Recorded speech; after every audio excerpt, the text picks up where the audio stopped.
Good evening and welcome to the second of two Beyond the Front Page shows that we have for you tonight, produced by Cayuga Community College for the spring 2017 semester and broadcast on Time Warner Communications, Verizon Fios, the Auburn Regional Media Access, ARMA, as well as Win 89.1, the college's radio station. I'm your host, Guy Cosentino. We had hoped to bring you tonight's guest 2 weeks ago, but Winter Storm Stella hit and kind of canceled that program. But in the studio today is Cayuga County Community College President Brian M. DURANT, who came to the college a little over 19 months ago from Eastern New York. 3 weeks ago, the college held its annual assessment day here on campus, which was finished off with a State of the College speech of sorts by the college, where he gave an update on where he thought the college had been, where it is, and where it is going.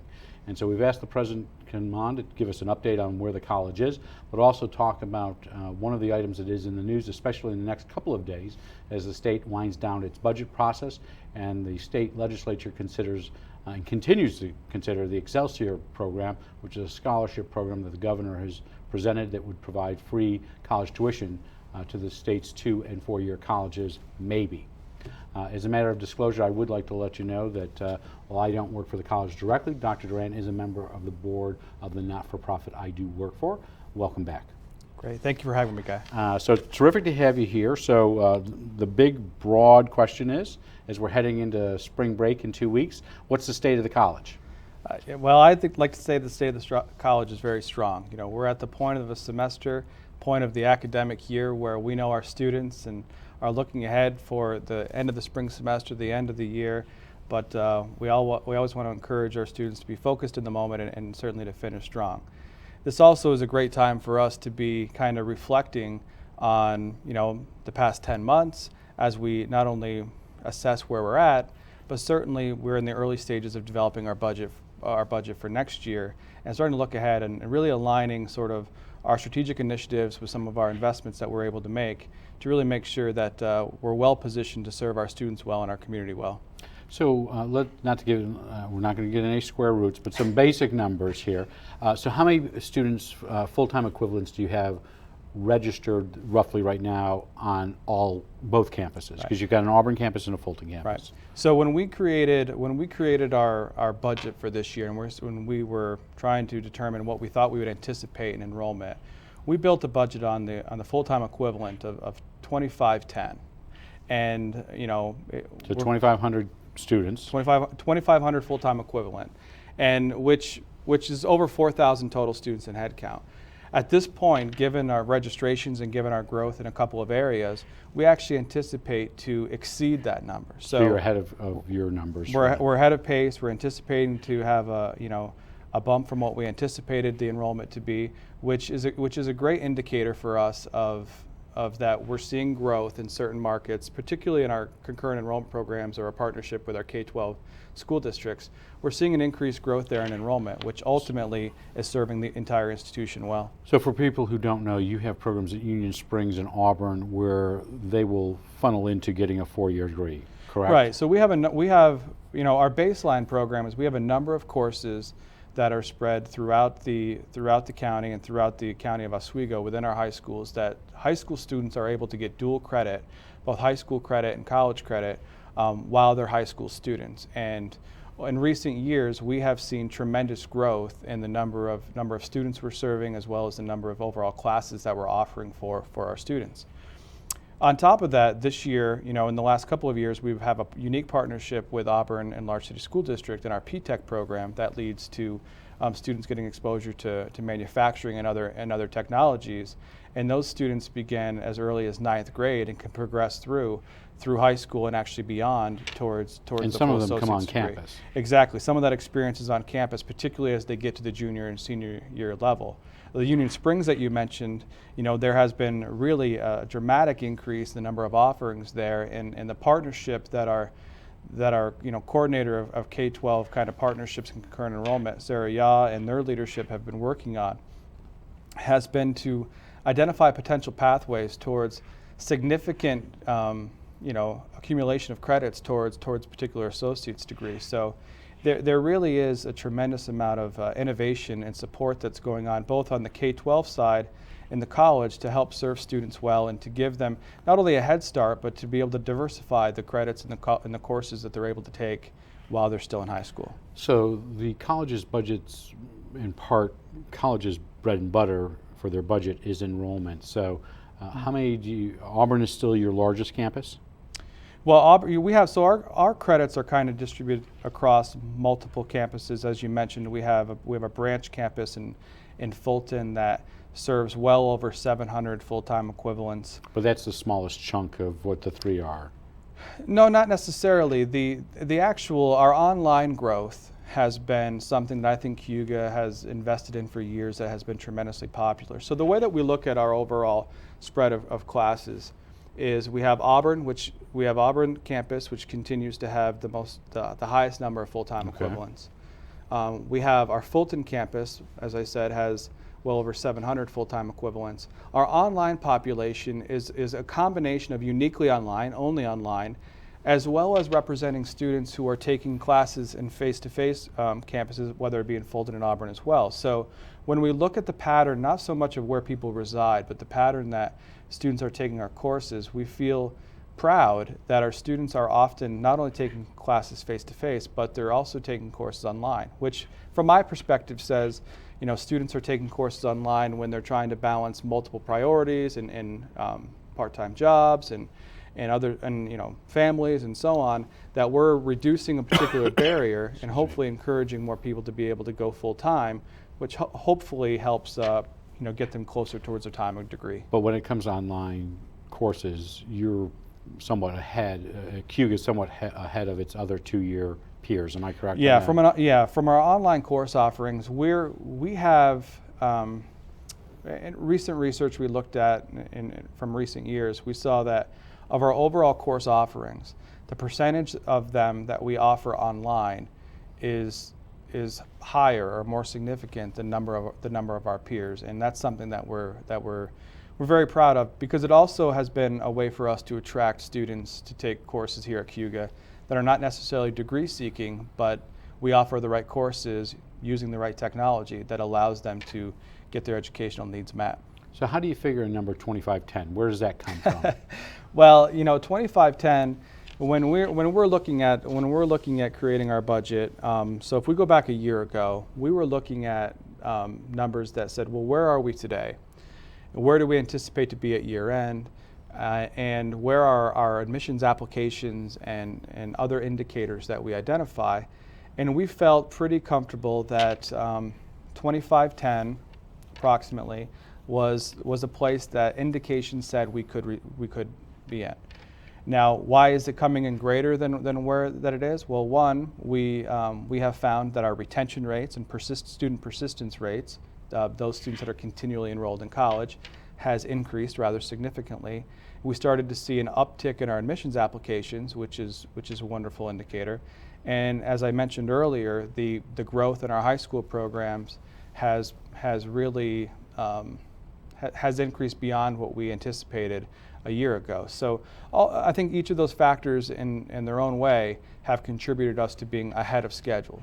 But the 2510 is down from what previous expectations were. And the reason I say this is sometimes there were higher expectations versus actual results. Am I correct on that? Right. So every year you really start kind of from a fresh start when it comes to where you think your enrollment is. And certainly, like when we're looking at it this year, as I mentioned earlier, we're in our infant stages of kind of budget development. We look at the same indicator. So we see, well, we're going to be slightly ahead of where we anticipate to be this year. We're looking at our admissions applications. As I mentioned, at this point in time, our number of accepted students continues to be up in comparison of a year ago. We know that we've had a couple of semesters in a row where our persistence rates have increased.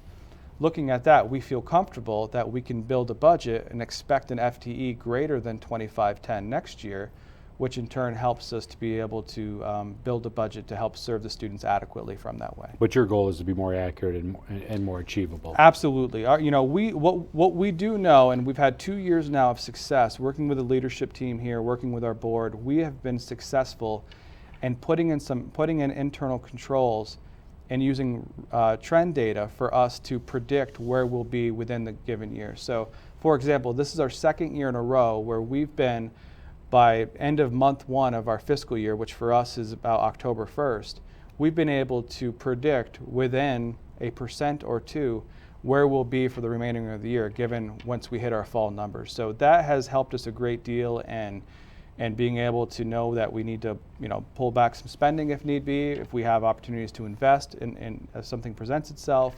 We're building our confidence that we're able to know where we are in any point in time and what that will mean for our future, and at least within the fiscal year itself. So what is Assessment Day? So Assessment Day, I think, for someone like me in higher education, Assessment Day is a very important and exciting day. So the college is closed that day. College is closed. The college is open. There are no classes that day. But it's an annual event. It's an annual event. It's been going on for a long time, as I understand it, which is remarkable because it's somewhat ahead of the curve of where assessment was really taking off, I think, nationally.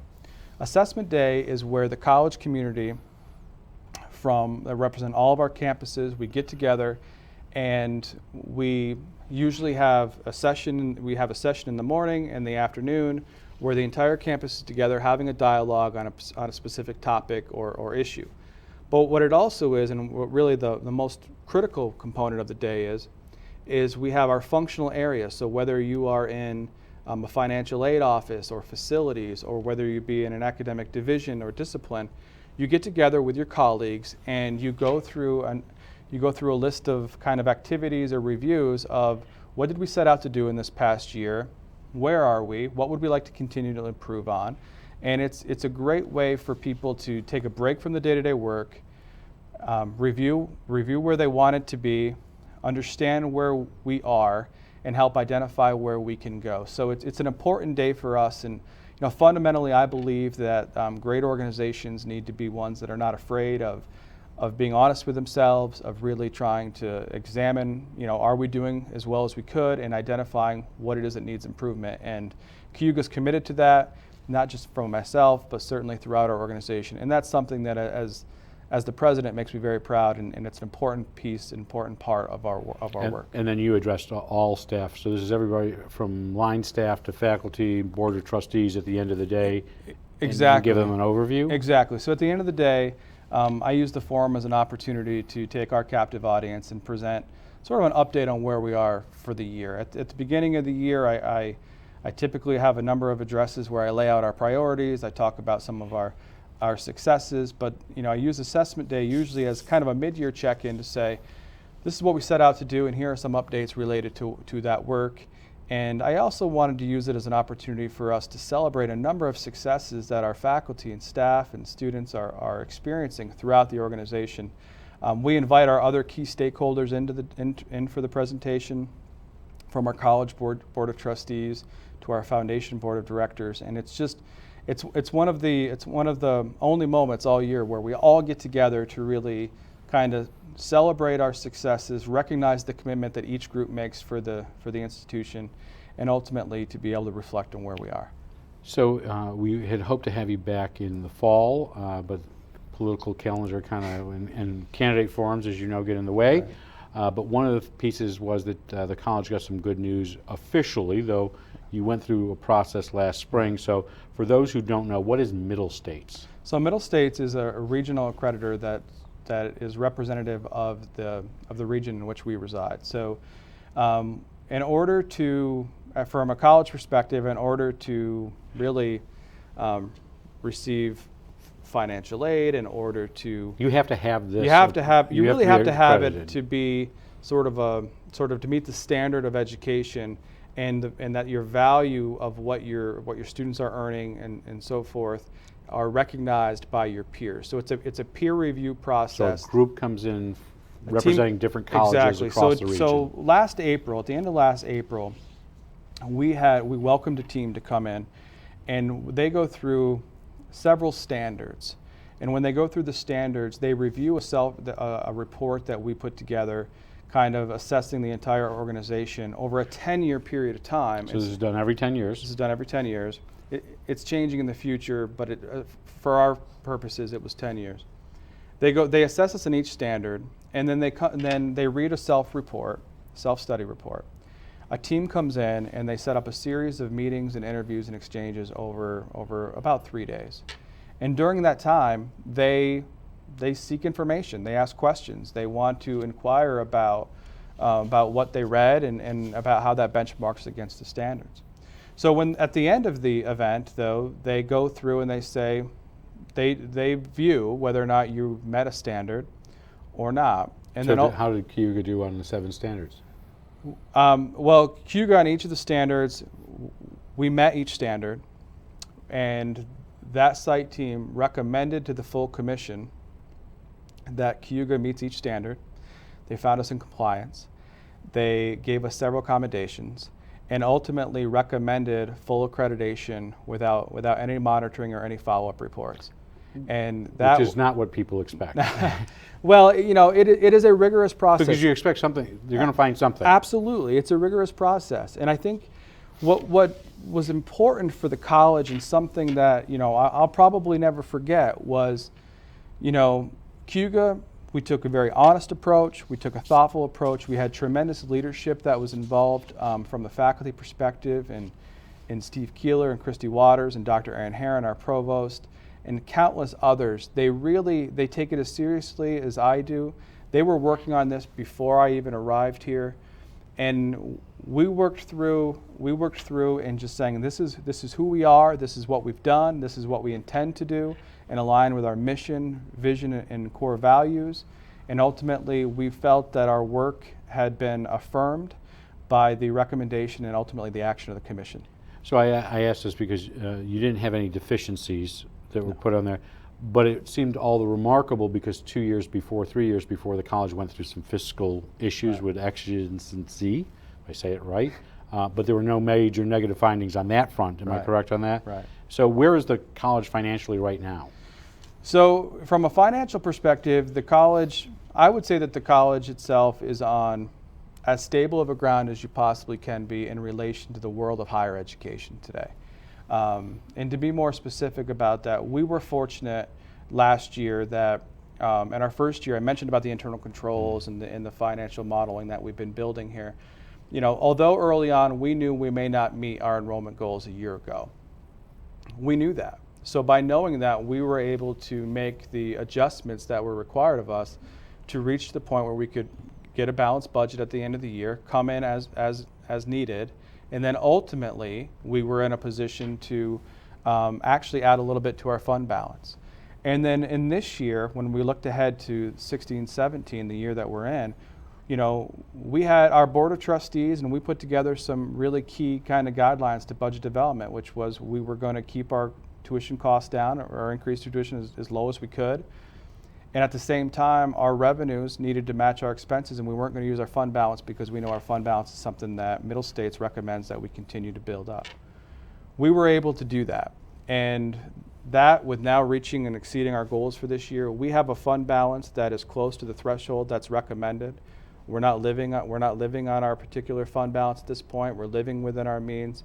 And a fund balance is a rainy day fund. Well, the fund balance in general is something that, you know, if you all of a sudden in a particular moment you're hoping to achieve certain revenue sources and something changes, that can help hold you over. But ultimately, you have one fund. You have one fund balance that you need to keep at a healthy standard. Middle States recommends that it stays at similar up to 10%. We're slightly below that, but believe we'll be able to get there soon. And you know, we feel really confident that we'll be able to make the investments we need to continue to have quality services in place for our students as well. Okay, as we tape this on Tuesday, as always, Albany, the snow globe shakes, and we'll come to that in a second, just with what's being proposed for community colleges. But for just some basic numbers, how much does it cost to come to Cayuga? To come to Cayuga, generally speaking, around numbers, we're looking at about $4,500 for the year for a full-time student. You know, it gets. And what's that cover? Well, that's basic tuition. There are some other fees depending on what courses the program of study student may be enrolled in. So you could round up to $5,000. Yeah, if we used $5,000 as kind of a round number for the year, that's fair. So the governor has proposed this Excelsior program, and as we talk today, we can literally say it is fluid, because the Senate has come up, well, there are two different factions in the Senate, well, not, three different factions in the Senate, and we'll have Right. Senator DeFrancisco here later next month. But there is the Democratic caucus has come up with their own program. Right. The rank and file Democrats have not. The Republican majority has not recommended it in their budget, and the Assembly has come up with a different plan. Right. So it's normal. Right. So with that in mind, besides what's being proposed by each of those houses, what is the governor in essence proposing? So the governor is proposing, the governor's proposing this Excelsior Scholarship Program, which, as I view, is something that should be commendable. It's a student aid program to make sure that middle-class New Yorkers have access to not only access but to higher education, but that it is affordable for them. And what it essentially does, although as it phases in, is that families that make $125,000 or less, that students who enroll in a public institution would in essence get aid, financial aid, on top of what they may already receive to fill the gap between the original aid dollars that they would receive. So TAP and Pell exactly. and scholarships. It's a lay-on top to be a gap, to bridge the gap between whatever the aid covers and the rest of the financial liability, particularly as it relates to on tuition. So the program, as it's proposed, was for full-time students who were enrolled, I believe, in 15 or more credit hours. And, in a number of Do you ways. have to complete that in 4 years, or is that detail not there yet? Well, yeah, I mean, a number of the aspects of the program, the details, I think, are being fleshed out. But I believe that the intent is that a student must be enrolled in at least 15 credit hours to be on pace for on-time completion. And I think that's an aspect of the program from that lens of completion is an important one. I mean, anytime we can incentivize our students to be trying to be on pace for academic completion on time, I think that's a good thing. But what I would say with that is not all learners are best suited to be enrolled at that level necessarily, and I think that's a piece of the program that continues to get itself fleshed out. So on average, do most Cayuga Community Colleges or most two-year students, are they in a 4-year or 4-semester program, or do they go beyond that? Well, we know for us that nearly 60% or more of our students end up transferring to 4-year schools. So we know for us that we have a high percentage of students who choose to go beyond. But 40% may not necessarily do it. May not. They may already be transitioning to careers. They may already have jobs and so on. I did see a statistic in a community presentation that said that over 80% of Cayuga County residents would be able to qualify for this particular program if it were to go through as was originally proposed by the governor. So two items on that front. One is this would cover the $4,500, not the $5,000, because the fees are separate as it's currently configured. And this would only be for public 2s and 4s, though there are critics who want it to go to cover everything from Lemoyne and Wells. I know President Gibraltar down at Wells has raised some concerns on that. So where does this stand right now? As I understand, and obviously willing to change in the next 15 minutes. Well, as I speak, as I understand, I know that it was part of the executive budget that was proposed by the governor. It's something that's going through the legislative process, and like you and like others, we'll be waiting to see what ends up happening through the budget process here.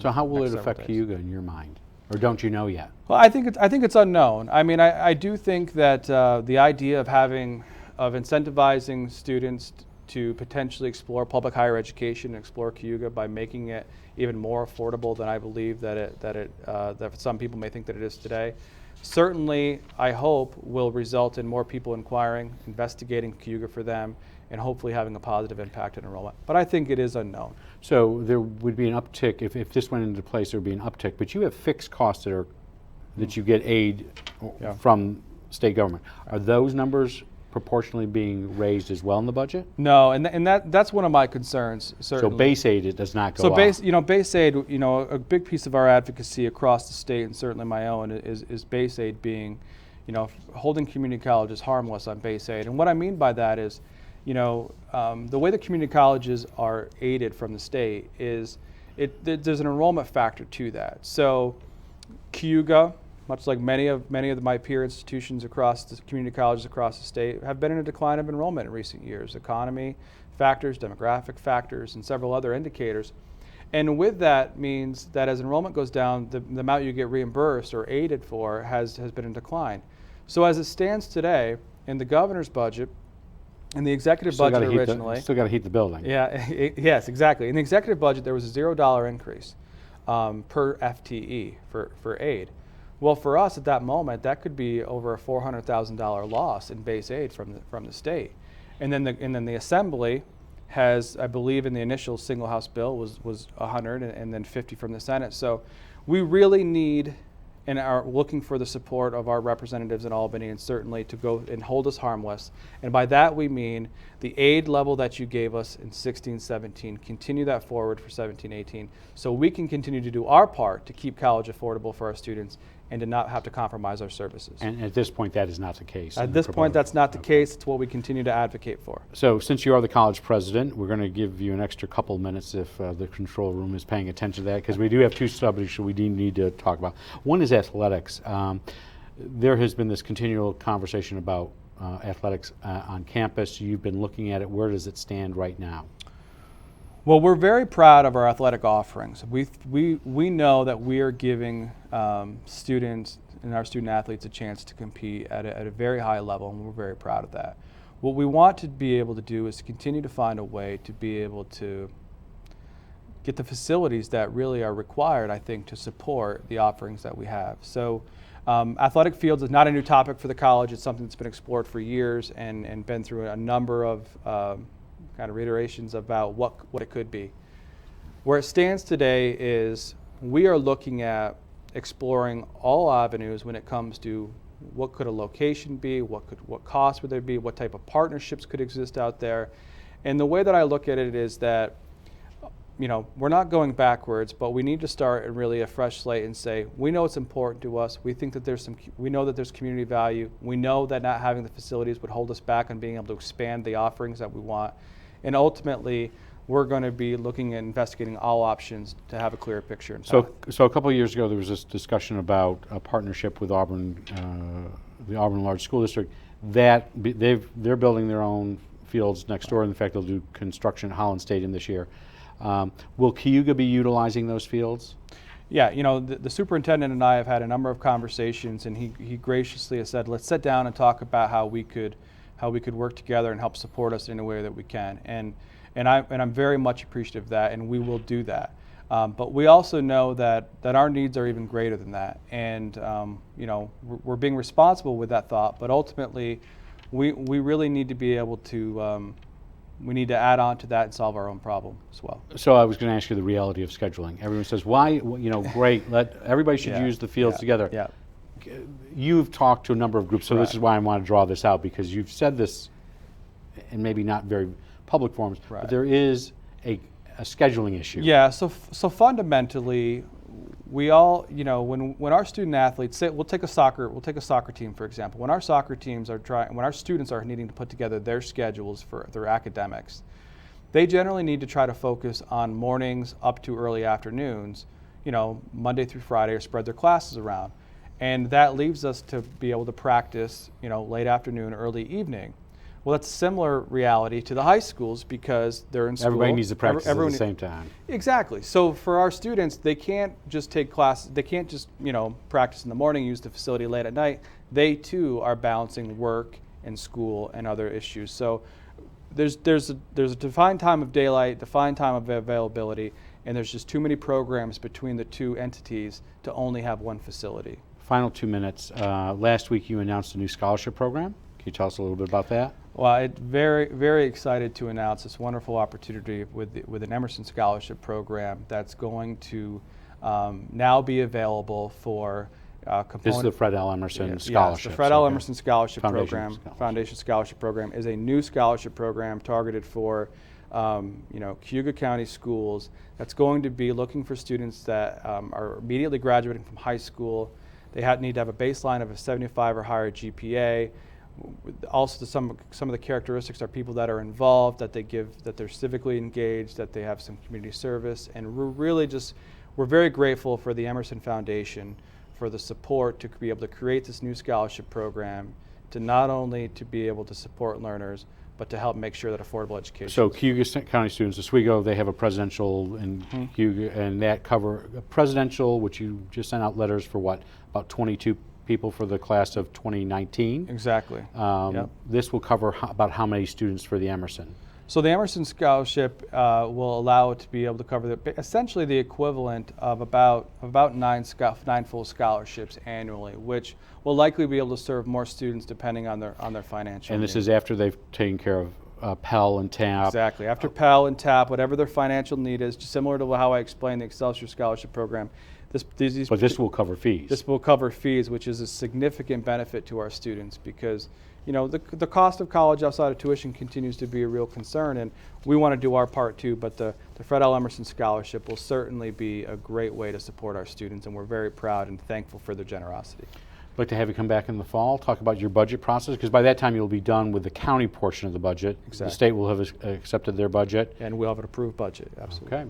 Our guest has been Cayuga County Community College President Brian Durant. We thank you for going a little longer for us, for joining us to give us an update on the college, and hope that he'll join us again in the fall before we do start the political season of forums. We'll be back on Tuesday with the other guest that we had canceled because of Winter Storm Stella. City Manager Jeff Dygert will be with us to give us a city update. He'll be discussing where the city is in their preparation of their 2017-2018 budget, which is due on July 1st to be enacted, as well as give us an update on the Auburn Double Days, which is owned by taxpayers. On Beyond the Front Page, Seymour Libraries, Lisa Carr, their librarian, will be on to give us an update on changes that are occurring currently with the library, as well as give us a preview of what they have planned for National Library Week, which is in April. Over the next couple of weeks, we will have several Inside Government programs. We'll have Senator John D. Francisco at the end of April. We hope to bring you both Assemblyman Robert Oakes, as well as Congressman John Katko. On Beyond the Front Page, we'll have shows that will focus on the Auburn Education Foundation, the Double Days as a separate program, as well as Major Palooza as they head into their May event. Before we go, though, we would like to let you know that you can send us your questions or ideas for guests to Inside Government or Beyond the Front Page. You can do it at COZGUYTHO@AOL.com, or Inside Government or Beyond the Front Page at 141 Dunning Avenue, Auburn, New York 13021. I'm Guy Cosentino for Cayuga Community College. We hope you have a good evening and have a great tomorrow.